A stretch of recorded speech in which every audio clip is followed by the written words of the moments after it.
Hello friends, डेनी classes में आपका स्वागत है। दोस्तों, हम राजस्थान की ज्योग्राफी देख रहे थे। पार्ट फर्स्ट हमने कंप्लीट कर लिया, जिसमें हमने राजस्थान की स्थिति, विस्तार, आकृति सब कुछ शानदार ट्रिक्स के साथ देखा था।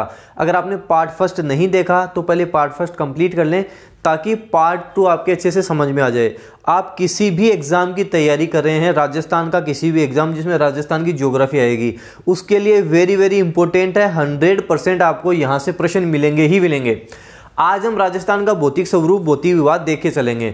आपको अच्छे से देखना है, अच्छे से इनको नोट डाउन करना है और साथ साथ याद करके चलें, ताकि एग्जाम में आपका एक भी प्रश्न गलत नहीं हो। तो चलिए दोस्तों शुरू करते हैं। दोस्तों, राजस्थान के भौतिक स्वरूप, भौतिक विवाद की बात करें तो दोस्तों आपको पता होगा, राजस्थान विश्व के प्राचीनतम भूखंडों का अवशेष है। हम प्राग ऐतिहासिक काल की बात करें तो प्राग ऐतिहासिक काल में विश्व 2 भागों में विभक्त था, एक अंगारा लैंड और एक गोंडवाना लैंड। प्राग ऐतिहासिक काल में विश्व 2 भागों में विभक्त था, अंगारा लैंड और गोंडवाना लैंड। इन दोनों के मध्य था टेथीस सागर, दोनों के मध्य में था टेथीस सागर। राजस्थान का उत्तर पश्चिमी मरुस्थलीय प्रदेश और पूर्व के मैदान इसी टेथीस सागर के अवशेष हैं। अब इसका क्या प्रमाण है कि आज जहाँ पे रेगिस्तान है, किसी समय यहाँ पे टेथीस सागर था।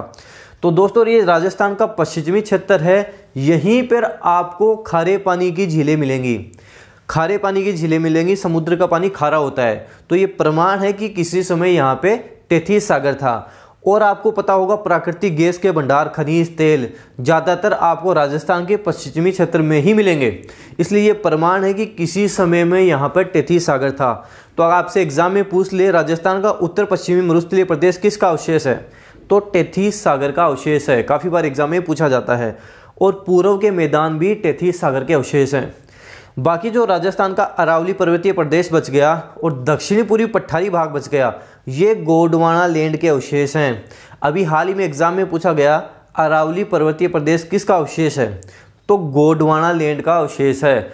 दक्षिणी पूर्वी पठारी भाग किसका अवशेष है, तो गोंडवाना लैंड का अवशेष है। ये भी आपको ध्यान रखना है, एग्जाम में प्रश्न आते हैं।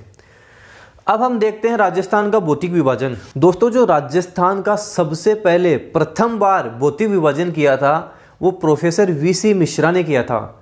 प्रोफेसर वीसी मिश्रा ने किया था। उनकी बुक है राजस्थान का भूगोल, उससे हमें पता लगता है राजस्थान का प्रथम बार भौतिक विभाजन प्रोफेसर वीसी मिश्रा ने किया था। इन्होंने राजस्थान को 7 भौतिक विभागों में बांटा था। हम जो राजस्थान का भौतिक विभाजन देखने वाले हैं, वो 4 प्रदेशों में देख के चलेंगे, जो आपके लिए वेरी वेरी इंपॉर्टेंट हैं। इन चारों में आपके सब कुछ कवर हो जाएगा। यहाँ से आपके सारे प्रश्न आपको एग्जाम में मिलेंगे। तो राजस्थान को मुख्यतः 4 भौतिक विभागों में बांटा जा सकता है। उत्तर पश्चिमी मरुस्थलीय प्रदेश, अरावली पर्वतीय प्रदेश, उत्तर पश्चिमी मरुस्थलीय प्रदेश, अरावली पर्वतीय प्रदेश, पूर्व के मैदान और दक्षिण पूर्वी पठारी भाग।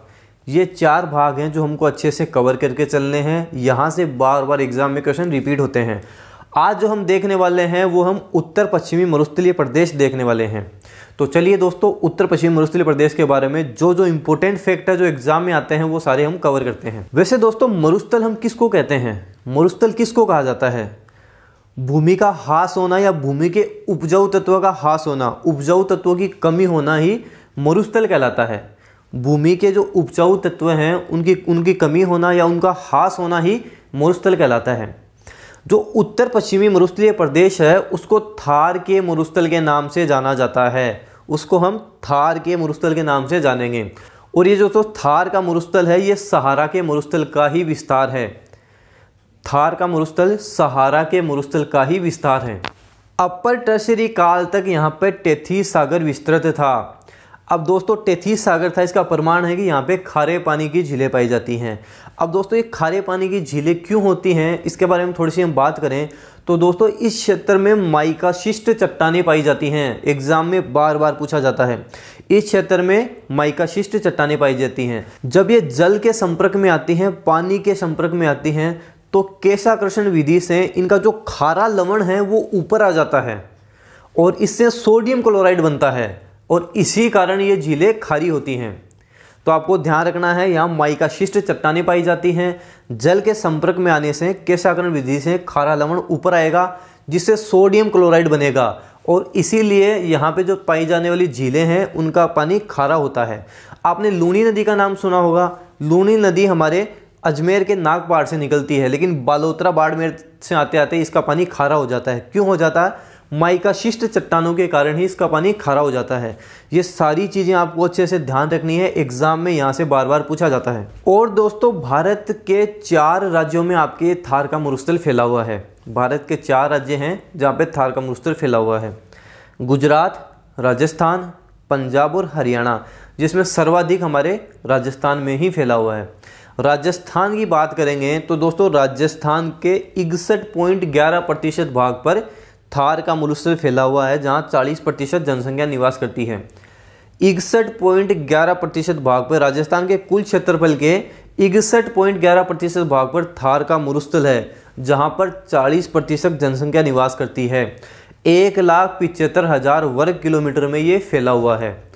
डॉक्टर HM सक्सेना के अनुसार मैं बता रहा हूँ आपको, 1,75,000 वर्ग किलोमीटर पर हमारे थार का मरुस्थल फैला हुआ है, जो आपको 61.11% भाग और जहाँ 40% जनसंख्या निवास करती है। थार का मरुस्थल ही सबसे अधिक जैव विविधता, सबसे अधिक जनसंख्या वाला मरुस्थल है। ये थोड़े फैक्ट हैं, ये भी आपको ध्यान रखने हैं। अब एग्जाम में पूछा जाता है कि पश्चिमी मरुस्थलीय प्रदेश राजस्थान के कितने जिलों में फैला हुआ है? तो दोस्तों, ये राजस्थान के 12 जिलों में फैला हुआ है, जिसमें 6 तो शुष्क जिले हैं और 6 अर्धशुष्क जिले हैं। आपको आसानी से याद हो जाएंगे 12 जिले, कोई दिक्कत वाली बात नहीं है। 6 शुष्क जिले कौन कौन से हैं? 4 तो हमारे अंतर्राष्ट्रीय जिले हो जाएंगे, जो मैंने आपको पार्ट फर्स्ट में बताए थे, श्रीगंगानगर, बीकानेर, जैसलमेर और बाड़मेर। 2 इनके पास वाले जिले हो जाएंगे, जोधपुर और हनुमानगढ़। 6 तो हो जाएंगे शुष्क जिले और 6 होंगे अर्धशुष्क जिले। ये 6 अर्धशुष्क जिले भी आपको आसानी से याद हो जाएंगे। 3 तो हो जाएंगे हमारे शेखावटी वाले। शेखावटी में हमारे पास आते हैं सीकर, चूरू और झुंझुनू। तो 3 तो सीकर, चूरू, झुंझुनू हो गए। और 3 हमारे हो जाएंगे जापान। जापान से आपके तीनों याद हो जाएंगे, जा से जालोर, पा से पाली और न से नागौर। और ये 6 अर्धशुष्क जिले हो जाएंगे। इसी तरीके से याद करोगे, लाइफ टाइम याद रहेगा, कभी नहीं भूलोगे आप। और थार के मरुस्थल की बात करें तो यहाँ 20 से 50 सेंटीमीटर तक बरसात होती है। 20 से 50 सेंटीमीटर यहाँ बरसात होती है और यहाँ पर रेतीली बलुई मिट्टी पाई जाती है। थार के मरुस्थल में रेतीली बलुई मिट्टी पाई जाती है। 20 से 50 सेंटीमीटर तक यहाँ पे बरसात होती है। ये जो थार का मरुस्थल है या उत्तर पश्चिम मरुस्थलीय प्रदेश है, ये अरावली पर्वतमाला के उत्तर पश्चिम में आता है। अरावली पर्वतमाला के उत्तर पश्चिम में आता है। अरावली का वृष्टि छाया प्रदेश होने के कारण दक्षिण पश्चिम मानसून यहाँ पे बहुत कम बरसात कर पाता है। अरावली की जो पहाड़ियाँ हैं जो इसके समानांतर हैं, तो ये वृष्टि छाया प्रदेश हो गया, इसलिए यहाँ ज़्यादा बरसात नहीं हो पाती। दक्षिण पश्चिम मानसून है वो यहाँ पे ज़्यादा बरसात नहीं कर पाता, ये भी आपको ध्यान रखना है।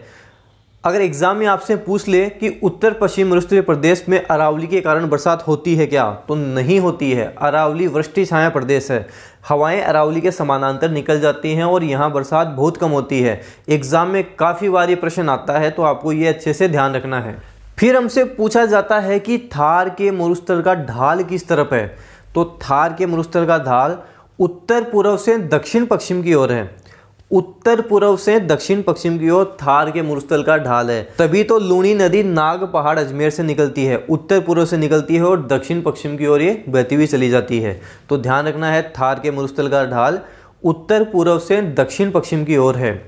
और दोस्तों, मैं आपको बता दूं कि राजस्थान में सर्वाधिक वायु अपर्दन होता है। एग्जाम में पूछा जाता है कि राजस्थान में सर्वाधिक कौन सा अपर्दन होता है, तो वायु अपर्दन राजस्थान में सर्वाधिक होता है और सर्वाधिक जैसलमेर में ही राजस्थान में वायु अपर्दन होता है। सारे इंपॉर्टेंट फैक्ट हैं, आपको सब ध्यान रखने हैं। एग्जाम में बार बार यहाँ से आपके प्रश्न आते ही आते हैं, तो ये सारे फैक्ट अच्छे से ध्यान रखने हैं, एग्जाम में बार बार यहाँ से प्रश्न आते हैं। उसके बाद दोस्तों हम बात करें 25 सेंटीमीटर वर्षा रेखा की। 25 सेंटीमीटर वर्षा रेखा थार के मरुस्थल को 2 भागों में विभाजित करती है। 25 सेंटीमीटर जो ये वर्षा रेखा दिख रही है, ये थार के मरुस्थल को 2 भागों में विभाजित करती है। एक शुष्क रेतीला प्रदेश, एक अर्ध शुष्क रेतीला प्रदेश। शुष्क रेतीला प्रदेश को हम बोलते हैं ग्रेट इंडियन डेजर्ट। शुष्क रेतीला प्रदेश को भी 2 भागों में बांटा जा सकता है। शुष्क रेतीला प्रदेश है, उसको भी हम 2 भागों में बांट सकते हैं। एक बालुका स्तूप मुक्त प्रदेश, एक बालुका स्तूप युक्त प्रदेश। बालुका स्तूप मुक्त का मतलब हो गया जहां बालुका स्तूप नहीं है, रेत के टीले या रेत के धोरे नहीं हैं, तो बालूका स्तूप मुक्त प्रदेश हमारे 41.50% भाग पर फैला हुआ है। आज हम बालूका स्तूप मुक्त प्रदेश देखकर चलेंगे और आगे आने वाली क्लास में बालूका स्तूप युक्त प्रदेश और आगे आने वाली चीज़ें हम देखकर चलेंगे। तो बालूका स्तूप मुक्त प्रदेश की आज हम चर्चा करेंगे जो 41.50% भाग पर फैला हुआ है। बाकी 58.50% भाग पर बालूका स्तूप युक्त प्रदेश हमारे पास फैला हुआ है। तो चलिए बालूका स्तूप मुक्त प्रदेश के बारे में हम थोड़ी चर्चा कर लेते हैं। दोस्तों, फलोदी और पोखरण तहसील का कुछ भाग बालूका स्तूप मुक्त प्रदेश है। यहाँ पर अवसादी चट्टानें पाई जाती हैं। आपने जैसलमेर के आक्कलवुड फॉसिल पार्क का नाम सुना होगा। फॉसिल मतलब हो गया जीवाश्म। आक्कलवुड फॉसिल पार्क का नाम सुना होगा। यहाँ पर ही ये अवसादी चट्टानें पाई जाती हैं। इन अवसादी चट्टानों की विशेषता है ये काफ़ी लंबे समय तक पानी को रोक कर रख सकती हैं। काफ़ी लंबे समय तक ये अवसादी चट्टानें पानी को रोक कर रख सकती हैं। अवसाद से आपको ध्यान रखना है कि अवसाद के जमाव से जो बना हुआ हो। तो दोस्तों, ये क्षेत्र लाठी सीरीज के नाम से जाना जाता है। एग्जाम में पूछा जाता है थार का नखलिस्तान किसे कहते हैं, तो लाठी सीरीज को ही थार का नखलिस्तान कहते हैं। दोस्तों, यहाँ पर भूगर्भिक जल पट्टी है, अर्थात जमीन के नीचे पानी है। एग्जाम में पूछा जाता है कि थार का घड़ा किसे कहा जाता है, तो चांदन नलकूप को थार का घड़ा कहा जाता है और वो भी इसी क्षेत्र में पाया जाता है। ये सारे फैक्ट इंपॉर्टेंट हैं, आपको ध्यान रखनी है। यहीं पे आपके सेवण घास पाई जाती है। सेवण घास भी यहीं पाई जाती है। सेवण घास दोस्तों दुधारू पशुओं के लिए काफ़ी अच्छी रहती है। इसमें लगभग 10% के आसपास प्रोटीन रहता है। तो सेवण घास इसी क्षेत्र में पाई जाती है। सेवण घास का साइंटिफिक नेम भी एक बार एग्जाम में पूछा गया था, तो आपको ध्यान रखना है सेवण घास का साइंटिफिक नेम लेसियूरस सिंडिकस है। लेसियूरस सिंडिकस सेवण घास का साइंटिफिक नेम है। जो सेवण घास है इसका कटा हुआ रूप लीलोन घास कहलाता है। तो सेवण घास का कटा हुआ रूप ही लीलोन घास कहलाता है, ये भी हमको ध्यान रखना है। यहाँ पे सेवण घास पाई जाती है, दुधारू पशुओं के लिए काफ़ी अच्छी रहती है, जिसका साइंटिफिक नेम लेसियूरस सिंडिकस है। और इसी क्षेत्र में राजस्थान का राज्य पक्षी गोडावण पाया जाता है। राजस्थान का राज्य पक्षी गोडावण है, जिसको हम हुकना, गुदनमेर, ग्रेट इंडियन बस्टर्ड आदि नामों से जानते हैं, वो भी इसी क्षेत्र में पाया जाता है, जिसको 1981 में राज्य पक्षी का दर्जा दिया गया था। एग्जाम में पूछ लिया जाता है कि गोडावण का साइंटिफिक नाम क्या है, तो दोस्तों गोडावण का साइंटिफिक नेम अर्डियोटिस नाइग्रीसेप्स है। गोडावण पक्षी का साइंटिफिक नेम अर्डियोटिस नाइग्रीसेप्स है। दोस्तों, जैसलमेर का राष्ट्रीय मरु उद्यान जो राजस्थान का सबसे बड़ा अभ्यारण्य है, क्षेत्रफल की दृष्टि से राजस्थान का सबसे बड़ा अभ्यारण्य है, जिसका क्षेत्रफल 3162 किलोमीटर है। 31 दूनी 62, इस तरह से आप इसको ध्यान रख लेना। यहाँ पर गोडावण को संरक्षण मिला हुआ है। एग्जाम में पूछ लिया जाता है, आपको ये भी ध्यान रखना है। जो राष्ट्रीय मरु उद्यान है ये जैसलमेर और थोड़ा सा बाड़मेर में भी फैला हुआ है। ये सारे इंपॉर्टेंट फैक्ट हैं, आपको अच्छे से ध्यान रखने हैं। तो दोस्तों, ये सब हो गया बालूका स्तूप मुक्त प्रदेश। अगले क्लास में हम बालूका स्तूप युक्त प्रदेश देखेंगे और साथ साथ हम अर्धशुष्क रेतीला प्रदेश भी देखकर चलेंगे। और दोस्तों, अगला वीडियो जल्द ही आपके सामने मैं लेकर आऊँगा। आप इसको अच्छे से याद करें। अगर पार्ट फर्स्ट नहीं देखा तो पार्ट फर्स्ट भी अच्छे से लेकर चलें। वीडियो जितना हो सके जो आपके फ्रेंड है जो सीरियसली तैयारी कर रहे हैं उनको वीडियो शेयर करें, वीडियो लाइक करें। अगर आप चैनल पे नए हैं तो सब्सक्राइब जरूर करना। Thank you.